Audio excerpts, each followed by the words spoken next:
안녕하세요. 사랑방 야담에 오신 여러분 반갑습니다. 항상 건강하세요.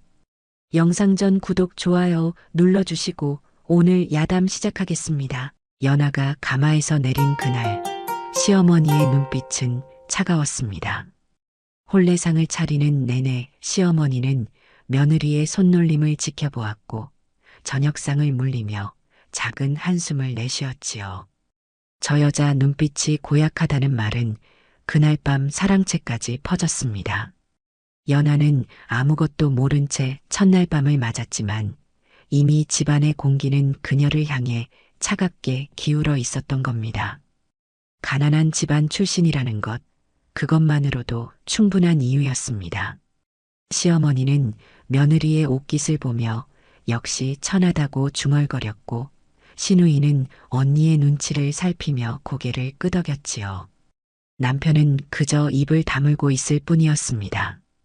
연하는 그날 밤 홀로 방에 앉아 앞으로 펼쳐질 날들을 알지 못한 채 떨고 있었던 것이지요.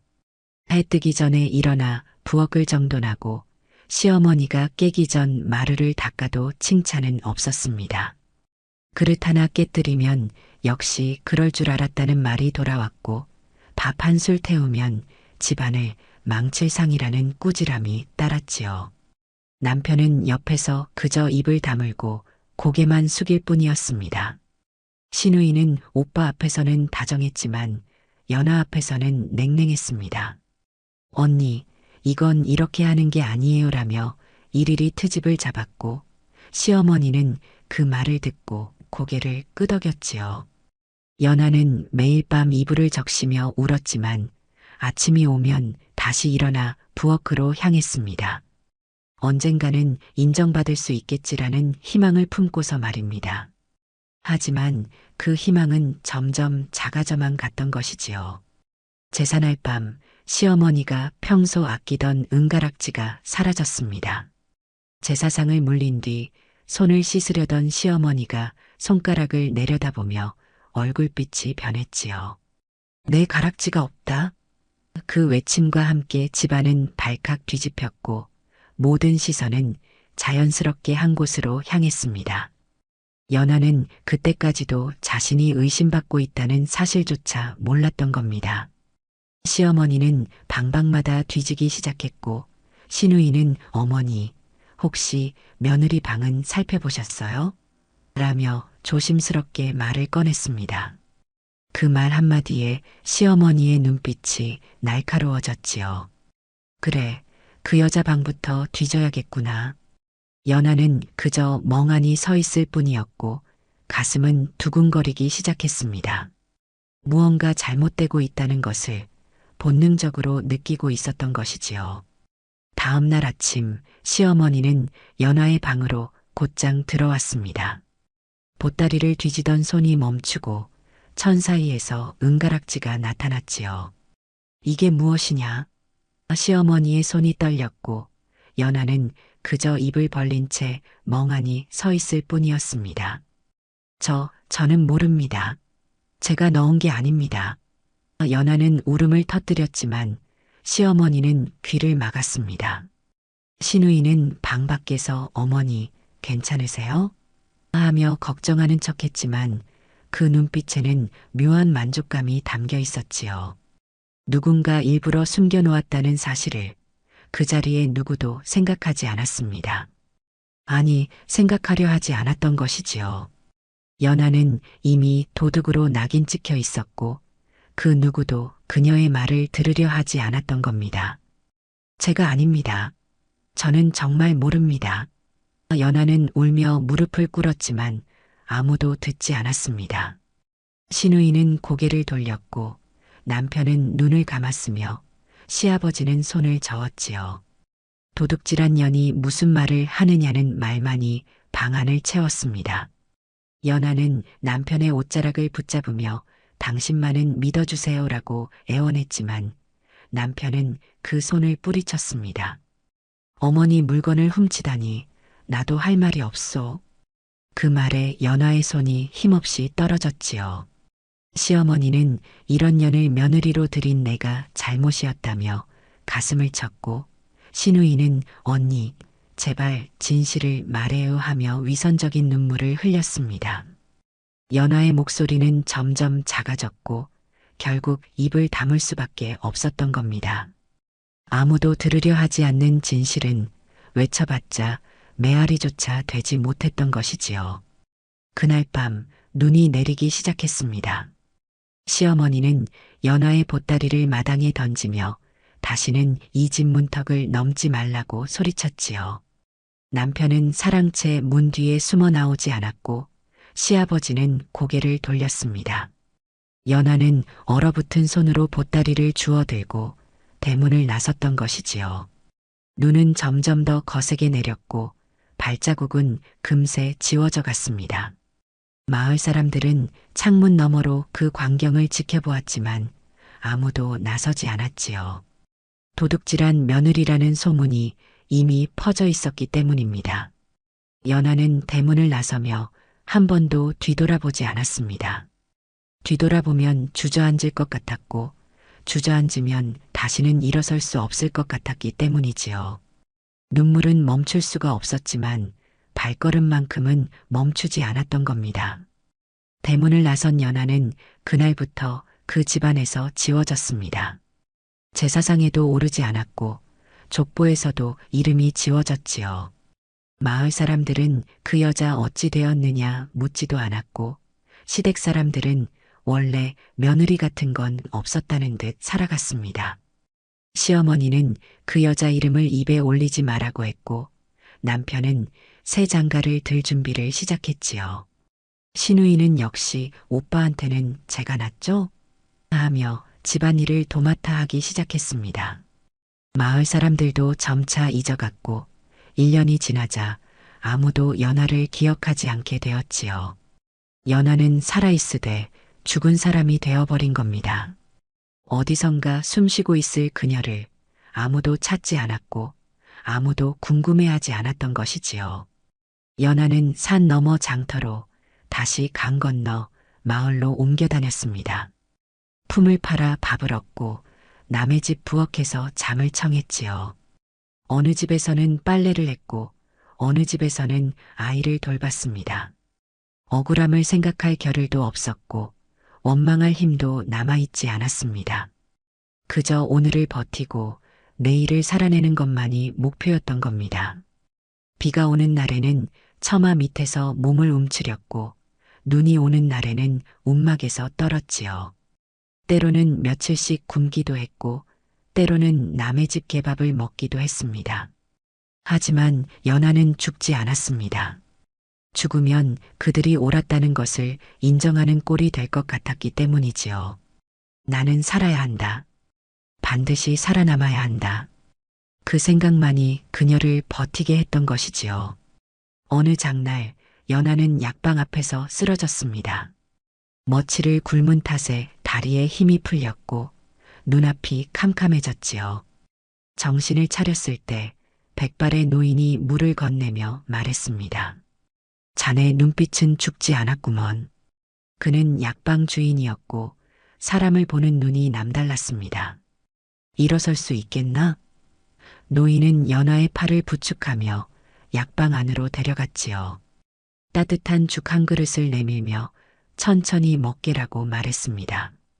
연하는 눈물을 흘리며 죽을 먹었고 노인은 그저 조용히 지켜보았지요. 여기서 일하겠나? 그 한마디에 연하는 고개를 끄덕였습니다.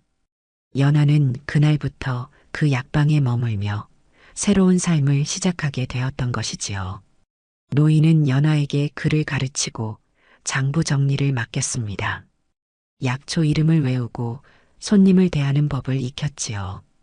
이건 당귀, 이건 청궁, 이건 백장약이야. 노인은 하나하나 가르쳤고 연하는 빠르게 익혔습니다. 처음으로 세상이 어떻게 돌아가는지, 돈이 어떻게 흐르는지를 이해하게 되었습니다. 사람은 믿되 장부는 반드시 확인해야 해. 노인의 가르침은 단순했지만 명확했지요. 연하는 매일 밤 촛불을 켜고 글을 읽으며 자신이 변해가는 것을 느꼈습니다. 예전의 자신이라면 눈치만 보고 살았을 텐데 이제는 세상을 읽기 시작했던 것이지요. 배움이란 게 이렇게 힘이 되는구나. 연하는 처음으로 그 사실을 깨달았던 겁니다. 어느 날 연하는 노인에게 말했습니다. 제 이름을 바꾸고 싶습니다. 노인은 고개를 끄덕이며 좋다. 과거를 묻어라고 답했지요. 어떤 이름으로 부를까? 노인이 묻자 연하는 잠시 생각하다 설아라 불러주십시오라고 답했습니다. 눈처럼 차갑게 그러나 아름답게 살고 싶습니다. 그날부터 연하는 설아라는 이름을 얻었고 과거를 입에 올리지 않았습니다. 누가 물어도 그저 떠돌던 여자였습니다라고만 답했던 것이지요. 노인은 설아를 보며 자네는 강한 사람이야라고 말했고 설아는 강해지려고 애쓰고 있습니다라고 답했습니다. 이름을 바꾸는 것만으로 모든 것이 달라지지는 않았지만 적어도 과거에 묶이지 않을 수 있었던 것이지요. 설아는 작은 약재 거래를 시작으로 장사에 눈을 떴습니다. 어느 약재가 귀해질지, 어느 상인이 믿을 만한지를 정확히 읽어냈지요. 이번 가을엔 당귀가 귀해질 겁니다. 설아의 말대로 당귀값은 2배로 뛰었고 노인은 감탄했습니다. 자네는 타고났어. 거래는 점점 커졌고 설아는 장터에서 이름을 알리기 시작했지요.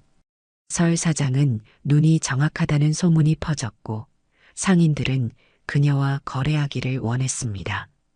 설아는 이제 그저 살아남는 것이 아니라 스스로 길을 만들어가고 있었던 겁니다. 배고프지 않게, 추위에 떨지 않게, 그리고 누구에게도 고개 숙이지 않게. 그것이 설아가 세운 목표였고 하나씩 이뤄가고 있었던 것이지요. 10년이 흘렀습니다. 초라했던 여인은 사라지고 단정하고 단단한 여인이 그 자리에 있었지요. 눈빛에는 흔들림이 없었고 말투에는 주저함이 없었습니다. 설아는 이제 약재 상단의 주인이 되어 있었고 사람들은 그녀를 설 사장이라 불렀던 것이지요. 비단 치마를 두르고 옥비녀를 꽂은 그녀의 모습은 10년 전과는 완전히 달랐습니다. 설 사장은 어디 출신입니까? 사람들이 물어도 설아는 중요하지 않습니다라고만 답했지요. 노인은 병들어 세상을 떠났지만 떠나기 전 설아에게 모든 것을 물려주었습니다. 자네는 이미 스승을 넘었어. 이제 자네 길을 가게. 설아는 노인의 묘 앞에서 절을 올리며 은혜 잊지 않겠습니다라고 다짐했던 것이지요. 장사를 위해 고향 근처 마을을 찾게 되었습니다. 익숙한 산과 강이 눈에 들어왔지만 설아는 표정 하나 바꾸지 않았지요. 장터에서 예시댁 소식이 귀에 들어오기 시작했습니다. 그 집안 망했다더라. 형제끼리 싸운다더라. 시어머니는 병들어 누웠다더라. 설아는 조용히 귀를 기울였지만 아무런 감정도 드러내지 않았습니다. 설 사장, 이 마을에 아는 분이라도 계십니까? 함께 온 점원이 물었지만 설아는 아니요. 처음 오는 곳입니다라고 답했지요. 거짓말이었지만 동시에 진실이기도 했습니다. 10년 전의 연하는 이미 죽었고 지금의 설아는 처음 온 것이나 다름없었던 겁니다. 그 집안은 재산을 잃고 형제 간 다툼으로 갈라져 있었습니다. 시어머니는 병들어 누웠고 남편은 술에 빠져 지냈다고 했지요. 시누이는 시집을 갔지만 그곳에서도 쫓겨나 친정에 얹혀 살고 있었습니다. 그때 그 며느리만 있었어도 이렇게까지는 안 됐을 텐데 장터에서 그런 말이 들렸고 설아는 씁쓸하게 웃었지요. 그리고 은가락지 사건의 진실이 서서히 입 밖으로 나오기 시작했습니다. 그때 그 며느리가 억울했을 것이라는 말이 장터에 돌았고 누군가는 시누이가 꾸민 일이라더라고 속삭였습니다. 설아는 그 말을 듣고도 아무런 반응을 보이지 않았지요. 진실이 밝혀진다 해도 이미 지나간 10년은 돌아오지 않았던 겁니다. 한 노파가 술자리에서 입을 열었습니다. 그때 가락지를 숨긴 건 시누이였다. 신우이는 오빠 혼자 재산을 물려받을까 두려워 며느리를 쫓아내려 했던 것이지요.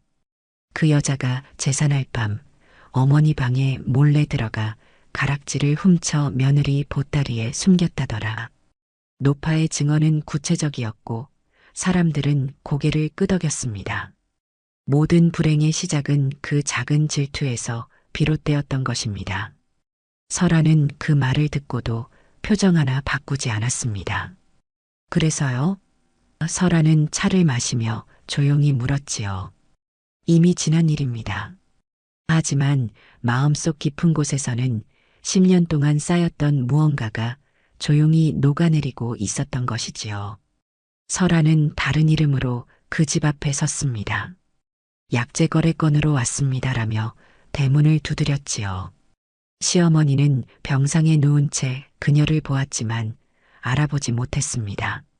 남편 역시 그저 낯선 상인으로만 여겼던 것이지요. 어서 오시오. 남편은 초라한 모습으로 설아를 맞이했고 설아는 조용히 방 안을 둘러보았습니다. 10년 전 그 방, 그 마루, 그 부엌이 그대로였지요. 하지만 분위기는 완전히 달랐습니다. 활기는 사라지고 쓸쓸함만이 집안을 채우고 있었지요. 설아는 시어머니의 병상 옆에 앉아 어디가 불편하십니까? 라고 물었습니다. 시어머니는 당신은 누구요? 하며 가늘게 물었고 설아는 그저 약재 장사입니다라고 답했던 것이지요. 설아는 당시 증인과 장부를 꺼내 들었습니다. 제산할 밤 은가락지를 숨긴 이는 따로 있었습니다. 목소리는 차분했고 증거는 명확했지요. 이 노파가 그날 밤을 기억합니다. 신우이가 어머니 방에 들어가는 것을 보았다고 합니다. 시어머니의 얼굴이 하얗게 질렸고 남편은 고개를 들지 못했습니다. 그리고 이것은 당시 신우이가 쓴 편지입니다. 오빠가 재산을 혼자 물려받을까 두렵다는 내용이 담겨 있지요. 설아는 말이 아닌 사실로 과거의 누명을 하나씩 벗겨냈습니다. 시어머니는 떨리는 손으로 편지를 받아들었고 눈물을 흘리기 시작했지요. 그럼 그때 그 아이가 설아는 고개를 끄덕였습니다. 네, 저였습니다. 방 안이 조용해졌고 숨소리만이 들렸던 것이지요. 시어머니와 남편은 그제야 모든 것을 깨달았습니다. 용서해다오. 돌아와다오. 그들은 무릎을 꿇었지만 설아는 그저 서 있을 뿐이었지요. 10년 전의 연하라면 울었을지도 모릅니다. 하지만 지금의 설아는 그저 그들을 내려다볼 뿐이었습니다. 용서요? 무엇을 용서하라는 겁니까? 설아의 목소리는 차갑지도 따뜻하지도 않았지요. 저는 이미 그 일을 잊었습니다. 아니, 잊으려 애썼습니다. 남편은 울먹이며 돌아와 다오. 다시 시작하자고 말했지만 설아는 고개를 저었습니다. 돌아갈 곳은 없습니다. 애초에 제자리는 여기에 없었으니까요. 시어머니는 내가 잘못했다며 가슴을 쳤지만 설아는 그저 조용히 지켜볼 뿐이었던 것이지요. 설아는 사과도 복수도 받지 않았습니다. 단 한마디만 남기고 돌아섰지요. 저는 돌아온 것이 아니라 끝내러 왔습니다. 그녀의 뒷모습은 흔들림이 없었고 발걸음은 가벼웠습니다. 대문을 나서며 설아는 생각했던 것이지요. 이제 진짜 내 인생을 살겠다고 말입니다. 뒤에서 남편이 연하 하고 불렀지만 설아는 돌아보지 않았습니다. 그 이름은 이미 10년 전에 죽었고 지금의 자신은 설아였으니까요. 눈이 내리기 시작했고 설아는 그 눈을 맞으며 걸어갔습니다. 10년 전 쫓겨나던 그날도 눈이 내렸지만 그때와 지금은 완전히 달랐지요. 그때는 눈물을 흘리며 걸었지만 지금은 미소를 지으며 걸어갈 수 있었던 겁니다. 이 이야기가 우리에게 남긴 것은 분명합니다. 억울함은 소리쳐서 푸는 것이 아니라 끝내 살아남아 증명하는 것이라는 사실입니다. 연하는 용서를 택하지도 복수를 택하지도 않았습니다. 그저 자기 인생을 택했을 뿐이지요. 오늘의 야담이 마음에 남으셨다면 다음 이야기도 함께 들어주시기 바랍니다. 좋아요와 구독은 큰 힘이 됩니다.